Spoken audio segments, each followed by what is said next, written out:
D'ailleurs, je proposerai dans mon programme l'inscription dans la Constitution de nos origines chrétiennes aussi. Je crois que c'est un combat, c'est la guerre du siècle. Et vous proposez aussi un référendum sur l'immigration. Bien sûr.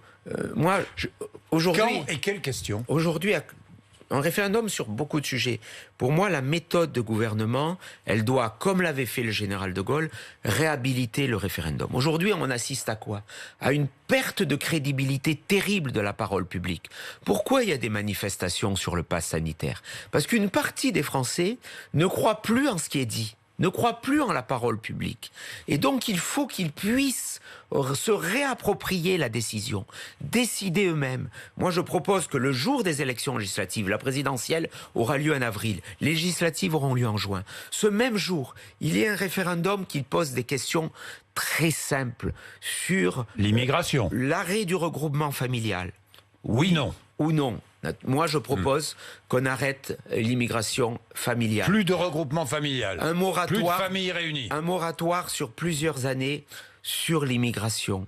Très clairement. Le fait de C'est-à-dire pouvoir... un moratoire. Le fait Immigration zéro sur plusieurs années. Le fait d'arrêter, en tout cas d'avoir des quotas migratoires, oui. Pour avoir des... J'ai déposé des propositions de loi à l'Assemblée nationale oui, je sais, oui. Là-dessus, mais elles se heurtent tous à un problème constitutionnel.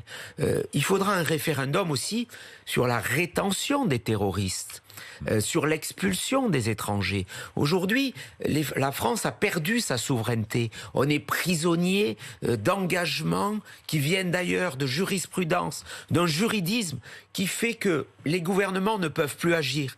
Pour lever ces obstacles, il n'y a qu'un moyen, que le peuple le décide, parce que le peuple, il peut être constituant. Et c'est pour cela que je crois beaucoup au référendum. Il faudra qu'il y en ait plusieurs. Il faudra banaliser ces référendums. On peut avoir des méthodes de vote, comme cela se fait en Suisse, simplifiées, y compris par voie électronique.